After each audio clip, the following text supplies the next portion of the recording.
Hello everyone, thank you very much for taking some time to attend this talk today. I'm Rafael and I work as Director of Engineering for Facebook. In the next half an hour or so, we will be talking about privilege from two perspectives. On the one hand, as something regarded as a special honor, like my privilege of being here with you today. And on the other hand, as a trait that is particular to some group, and the lack of which puts other people to a disadvantage. For example, my access privilege as Director of Engineering for Facebook allows me to have an audience, you, who will listen to me when I talk about privilege, while other people might not have that benefit. So, I have the privilege to talk with you about privilege because I'm privileged. Quite a tongue twister, isn't it? I love tongue twisters. They are great pastimes, right? And do you know which is another pastime that I love? Those children puzzle books where you need to find a pesky guy with his trademark red and white striped shirt. Let's play that for a second. Try to find me in this picture. You are probably struggling, am I right? Am I this boy, or this boy there, or this other one over there? No, I am this boy. I know what you are thinking. You thought I was a girl, right? Well, welcome to my infancy. When I was a little kid, I was different. And at a young age, nobody wants to be different. I looked and acted effeminate. And more often than not, people will assume that I was a girl. Neighbors will tell my mom at the market, "What a beautiful daughter you have." And I will look fed up and make what I call the face. So my physical appearance and demeanor changed over time, although to be fair, I continued going through life fairly unimpressed and making their face quite often. And you can see it here. This is my sister and me. And now that I'm showing you some old pictures, let me show you one of my favorites. In case you are wondering, I'm the one on the left. I come from a long line of humble, hardworking and dedicated people who overcame many thought challenges throughout their lives. My parents never got a chance to study and they started holding manual jobs at a very young age, not much older than me in that picture. With a lot of effort, they were able to raise my sister and me and give us the opportunities that they never had. Look at my smile in that picture. I was an incredibly happy 10 years old kid holding a monkey. And by then, I already knew I was gay. What I did not know was that coming from an underprivileged background and growing up as a gay male, I would be bullied, harassed, and discriminated so often that I would learn to expect it. I did not know that people like to put other people in labeled boxes and that my box was labeled maricón, which means fagot in Spanish. I did not know either that all the turns in life will affect my mental health and cause me to struggle with anxiety and depression to the point I wanted to jump out of a window. If I knew all those things, I might not have smiled that much. But at the same time, throughout the years and even during rough times, I have always been very conscious of my privileges, like being a cisgender man, growing up in a developed country and being white. And on top of that, I have been gifted with the help and mentorship of people who, without having any obligations towards me, decide to make my life a little bit easier. Thanks to all those allies, today I can express the honor, the privilege of being grateful. They all helped me become the man that I am today, and they inspire me to do whatever I can to empower others. So we are touching on important topics here, so I would like to stop for a moment and discuss what is privilege, and more importantly, what is not. So privilege doesn't mean that your life has been easy, or that you didn't need to work hard to get to the position you are in, or that you don't have talent, or that you haven't sacrificed. I don't come from a wealthy family, nor had I a silver spoon in my mouth. I have had to work very hard to get where I am today. And I would love to think that I have some talent and I'm good at what I do. Yet, I have many privileges.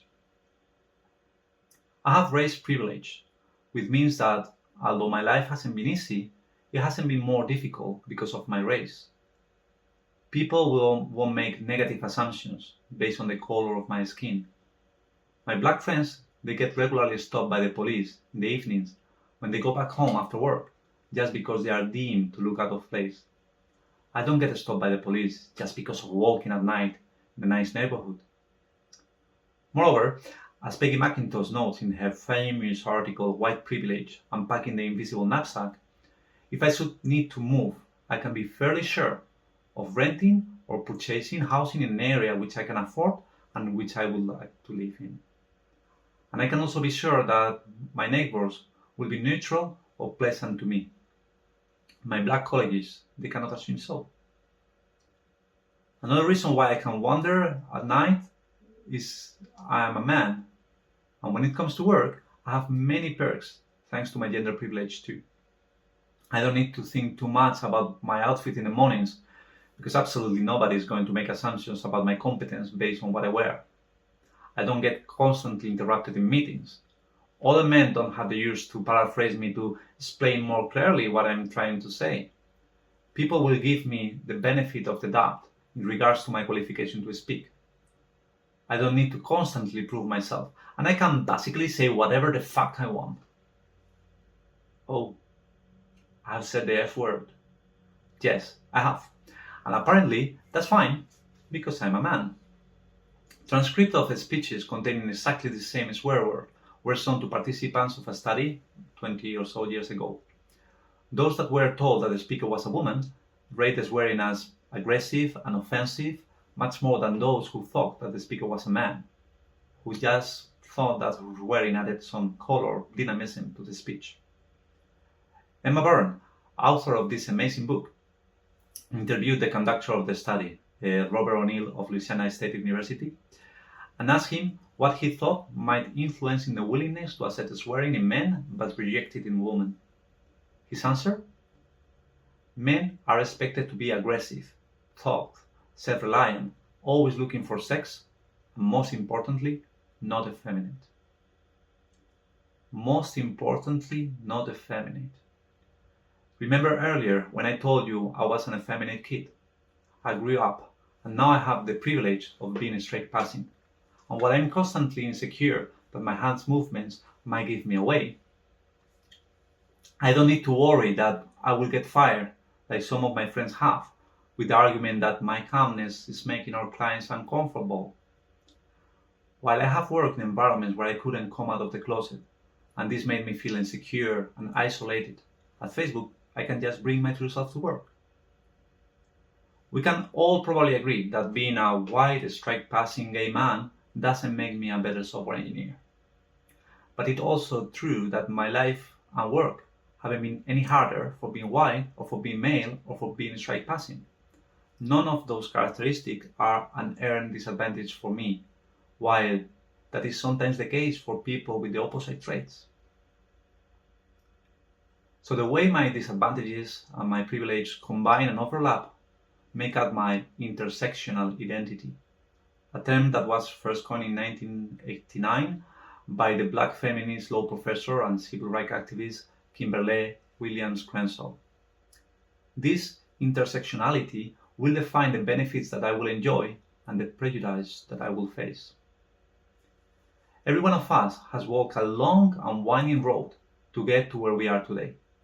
And people without my privileges have had to walk that same road with shoes a few sizes too small. The same way I don't feel guilty about wearing comfortable shoes, I don't feel guilty about having privileges. I just want to know them better so I can use them for good. So, with the understanding that having privileges isn't a flaw in your character, it doesn't mean that you had it easy, and it doesn't make you a bad person, and definitely without the intent of taking you on a guilt trip, please have a look at this non-exhaustive list of privileges. Think of some of them that you might have. It might be that you identify with the same gender that you were assigned at birth, or that you were born in a developed country, or that you had access to higher education. And the intersection of all your privileges together might have made you statistically more likely to get access to guaranteed income through a job, which on itself is another privilege. Well, those are your comfortable shoes. Now, put yourself in someone else's shoes. Think of someone you know who doesn't share one or several of those traits that you have. Maybe someone from work. And think what it meant from them not having those traits. You will see that no matter what your background is, you will always find someone that doesn't share all your privileges. And that means that even when you struggle with your own disadvantages, You can use your privileges to help other people who are struggling with theirs. That is what we call being an ally, a powerful way to have a positive impact in the world and in the workplace, no matter your industry. You might have heard of Norma Jean Mortenson, or if that name doesn't ring a bell, Marilyn Monroe. She's one of the most recognizable faces of our time, what we will call an icon.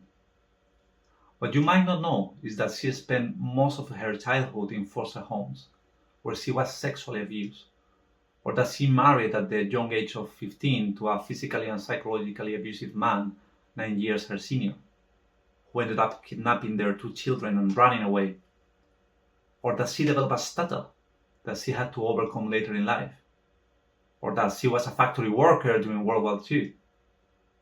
You would agree with me that hers wasn't an easy journey to become a top-billed actress, model, and singer. Ella Fitzgerald had an equally traumatic childhood of loss, abuse, and pain. She also had an enchanting voice, talent, drive, and perseverance. She pursued a career in singing, and she developed a loyal crowd of fans. One of those fans was Marilyn Monroe. So both Ella and Marilyn shared the same industry. They were colleagues, but with one main difference. Ella would only be hired by small jazz clubs, while Marilyn would be booked by the largest and greatest venues. And that it is because, as opposed to Marilyn, Ella was older, overweight, and black. They both had comparable heartbreaking childhoods and common disadvantages in life, like being women in a male-dominated society. But despite her own struggles, Marilyn had acquired the privilege to be seen as more glamorous and attractive than Ella, based on her age, weight, and race. Ella is often quoted, having said, "I know I make a lot of money at the jazz clubs I play, but I sure wish I could play at one of those fancy places." And Marilyn decided to use her privilege to help her colleague advance on her career. There was a nightclub in Sunset Boulevard in West Hollywood named Actionable, where this is the place where Frank Sinatra made his first solo appearance after leaving the Tommy Dorsey Orchestra in 1943. The venue had acquired fame and reputation among socialites and the people in the motion picture industry. It was the fanciest place among those fancy places. They had hosted big-name artists like Charles Chaplin, Clark Gable, and Marilyn Monroe herself.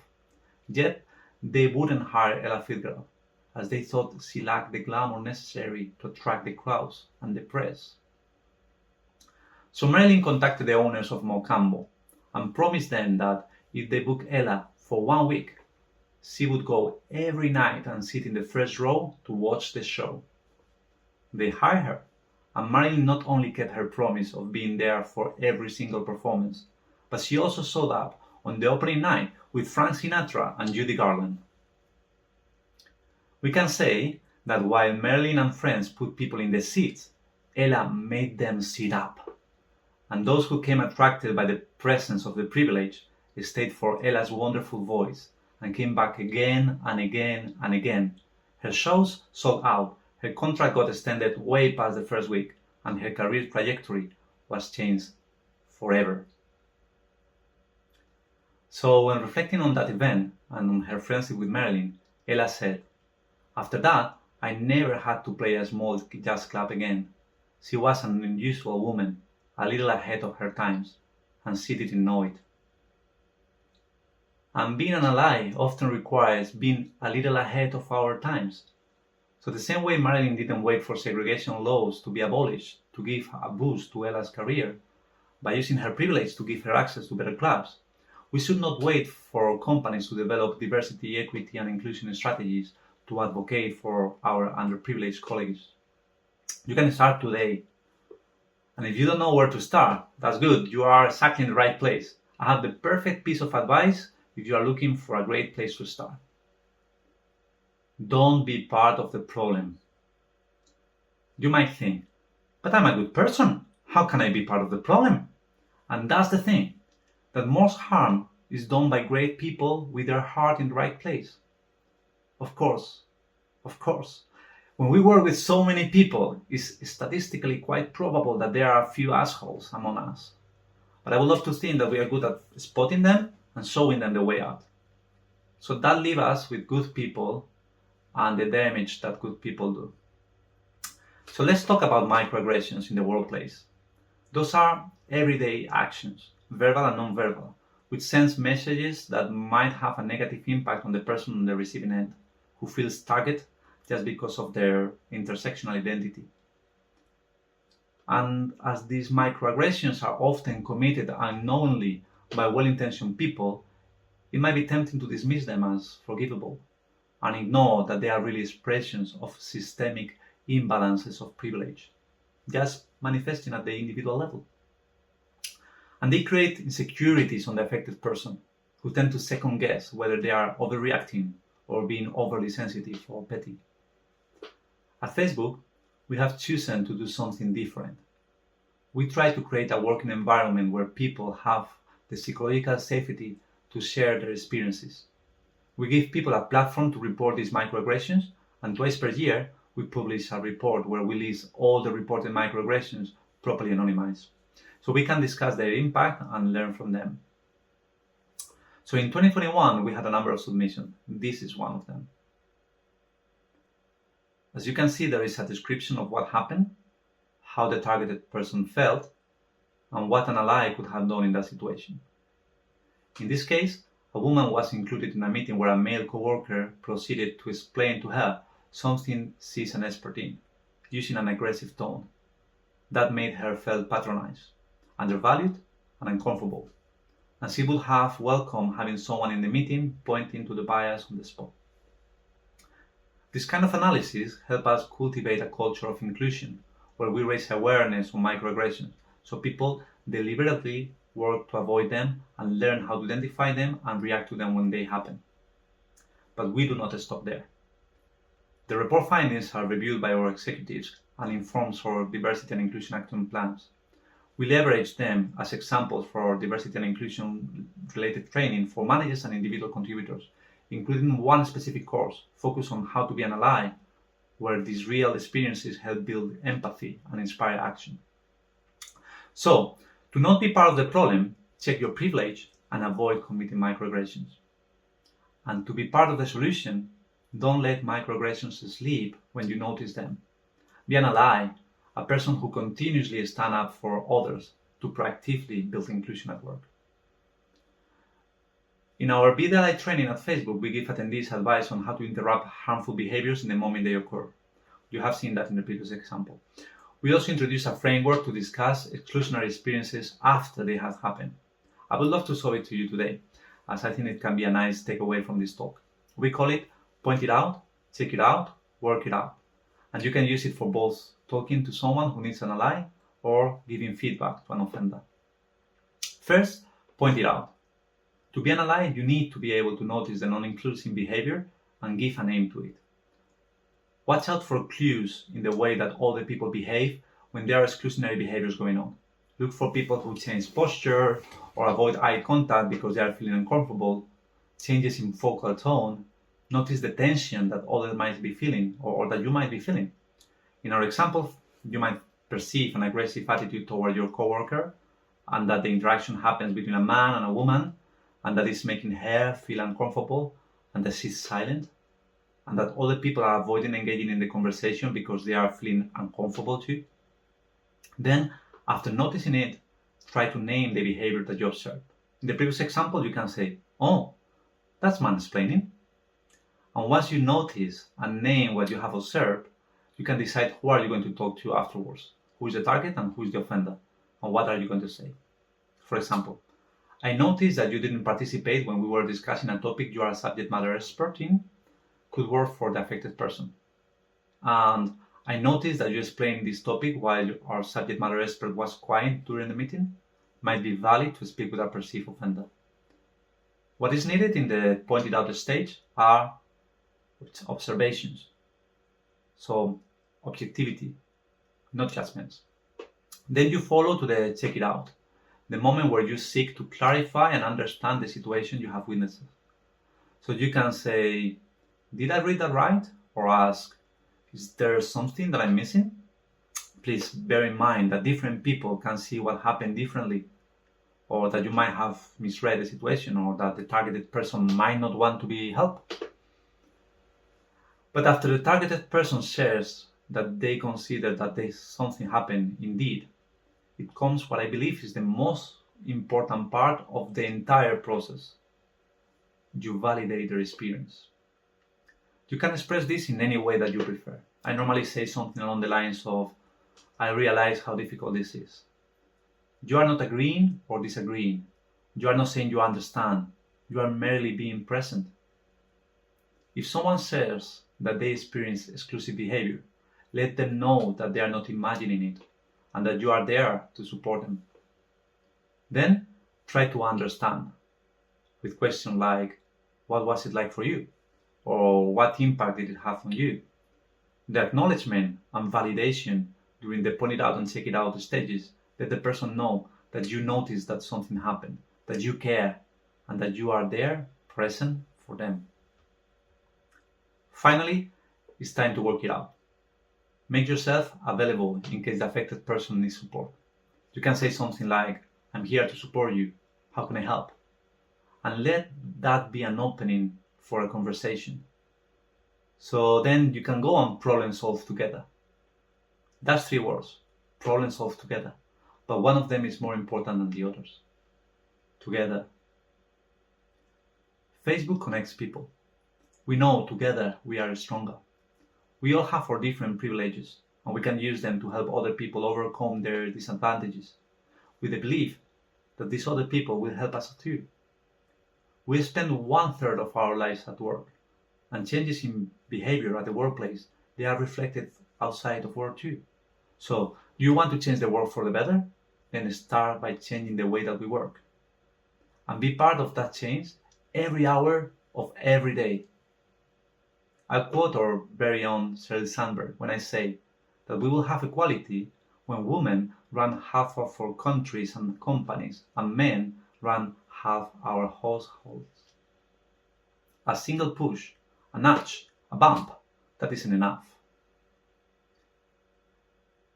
Although her successful engagement with Mocambo changed Ella's Fitzgerald career trajectory forever, and larger venues became less reluctant to hire her, segregation laws were still in place. Because of them, African Americans were not able to enter clubs using their main door because it was reserved for whites, so they had to use side or back entrances instead. When Marilyn witnesses this in a club in Colorado, she refused to attend the show unless Ella was allowed to use the main door.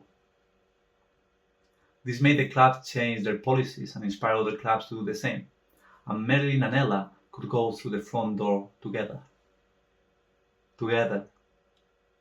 Thank you very much.